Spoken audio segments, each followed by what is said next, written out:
A few years ago, I was at one of these youth forums in connection with an ECBD conference. And at that time, I remember being really impressed with young people from the Western Balkans who attended the conference. I was impressed by your creativity, by your enthusiasm, by your sense of initiative, by your hope for the future.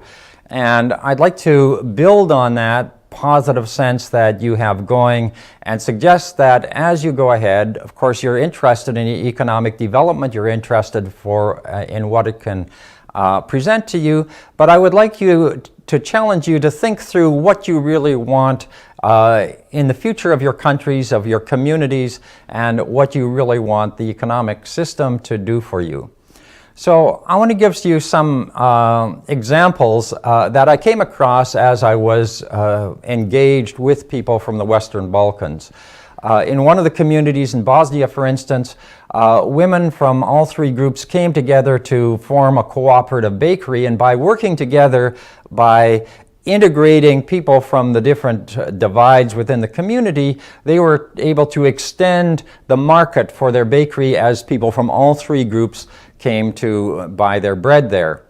In another instance, there was a Serb owner of a bottling plant in a Serbian area, and the Bosniaks were moving back to that area, and he had a vision to try to make connections between Serbs and Bosniaks within the community, and he wanted to hire some of these Bosniaks so that they would interact with the Serbs that worked there. He knew that if he fired some of the Serbs to create spaces for them, that would do more harm than good, so he purposefully expanded his bottling plant so that he could have some new jobs available, and he hired the Bosniaks for that reason. So here's an instance, and both of these instances are ones in which economic development initiatives very deliberately tried to integrate people from different groups.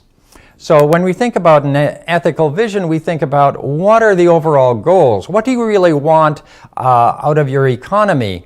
What are the values that are most important as you go ahead? What do you want to accomplish, and what do you really want to avoid? One good example of an ethical vision comes from philosopher Paul Ricoeur, who suggested that we aim to live a good life with and for others in just institutions. Now that's really broad, so maybe we can work on something that's a little more focused than that. So we can ask the question, what do you want out of economic development initiatives? Well, certainly you want jobs, you want sustainability, you want environmental health, you want to contribute to positive effects in the environment. You would like to see community growth and national growth. You'd like meaning to come out of this, and you'd like personal growth and new capacities and new connections. And if you accomplished all of these, you would have a sense of happiness, because we all want to live happy, fulfilling lives. And you might want to take note of the 2017 Happiness Report of the United Nations, which gives a lot of criteria for happiness within a society. Now, there are some benefits that go along with this kind of economic development.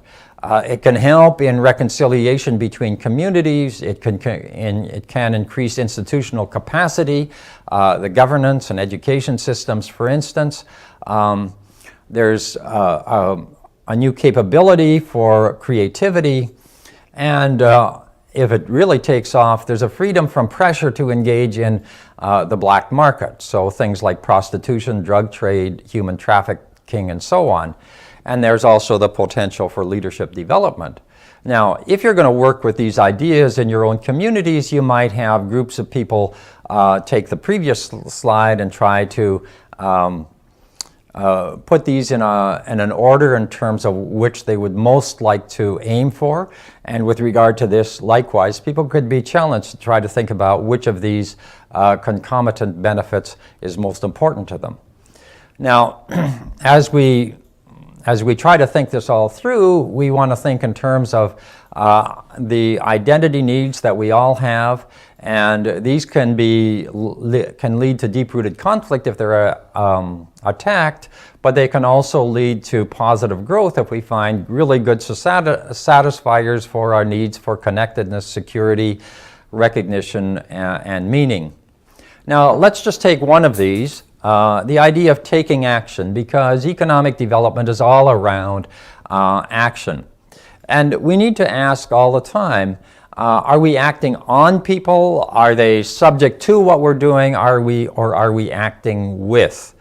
And insofar as I'm speaking to you now because I've been invited to do so, I feel like my action in speaking to you is not acting on you, but acting with you. I'm part of a journey with you, and I'm just trying to contribute my understandings to enable that to happen.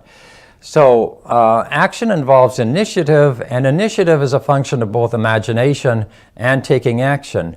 Actions arrive in our start in our minds, where we start thinking about what it is we could do. And it's good always to say who is taking action, and as we ask this who question, we try to be inclusive.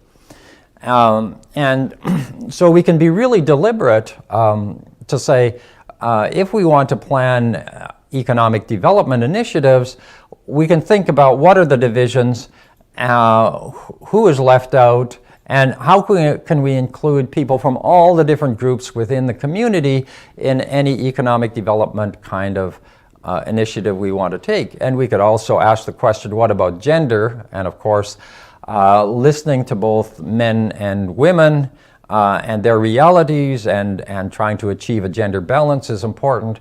But we can also think about the LGBTQ communities and what is their role, how are they faring, and are they included fully in what's going on. Now, when we think about economic development, we have to think about what's happening now in local economic systems, and these systems include a gray market. A lot of people are surviving in instances where the official economy isn't enough for them. And if we identify aspects of the gray market, things that are part of the informal economy, maybe those aspects can be built upon. So we want to take an assets approach and say, let's build on what people are already doing and let's harness their creativity rather than think first and foremost about what is lacking.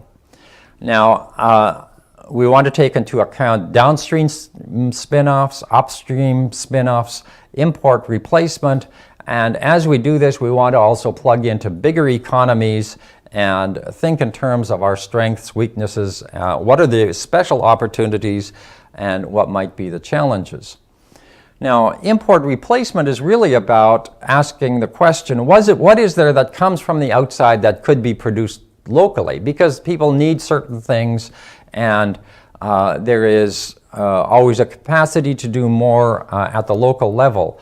I remember one of the economists, a Serb working in Geneva, telling me that at a bigger level, he said back when it was Yugoslavia, we had our own oil company that refined the oil, and we had our own outlets for that. And he says now everything is looked after by multinationals. So when we think about import replacement, we often think about very small local initiatives, but we could also think about it from the point of view of bigger initiatives.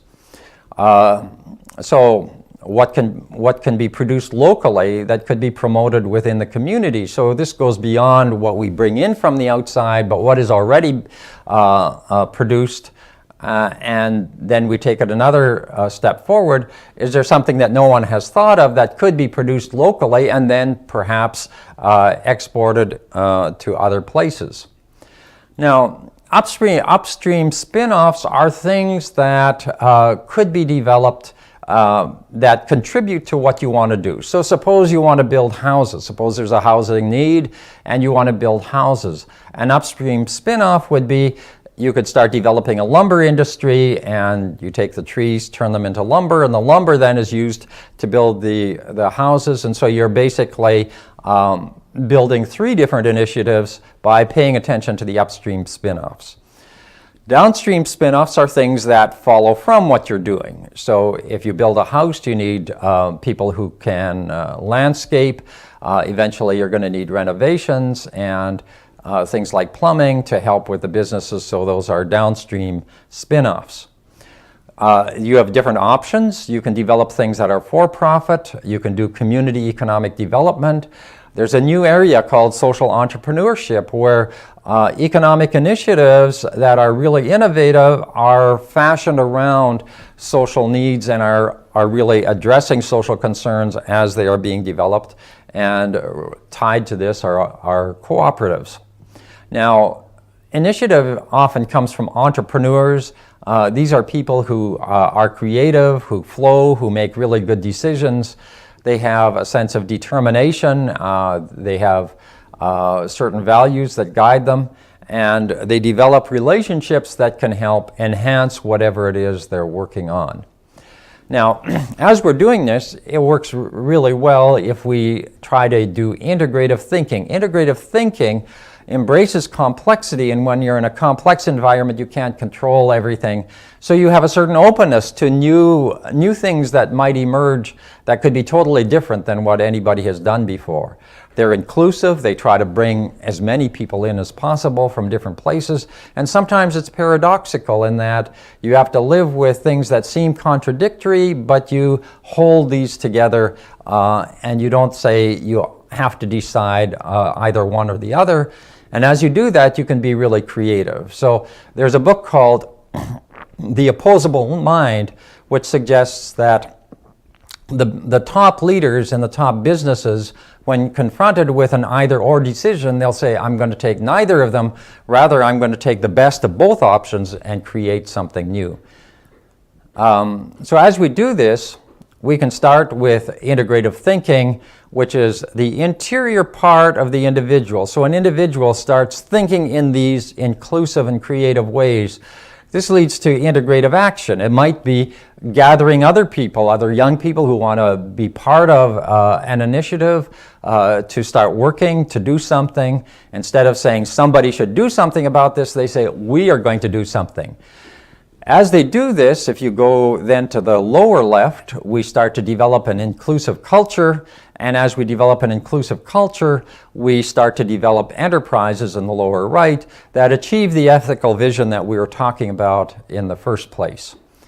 Now, integrative action can include a new idea called gentle action, developed by David Peat and David Bohm. These are both physicists, and they draw on their quantum physics to think about actions that can start small and have bigger and bigger effects.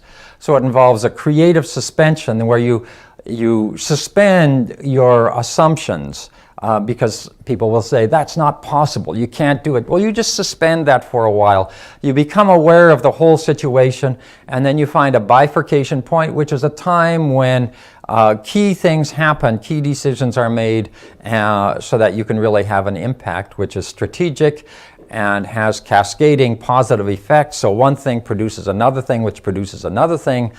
This then can be sustained, and it's always adaptive, so that if new circumstances come, what you're working on adapts and goes around the obstacles to try to find a way to do it. My heart is really with you as you tackle the ongoing problems. A friend of mine once said, people want people in Bosnia to get over the fighting of the 1990s, and he said, we're not even over the resentments that were caused during the Second World War. So I would encourage you young people to find a way to get beyond that, to forgive one another, include one another, work together, and build a new future for your countries, your communities, and the entire region.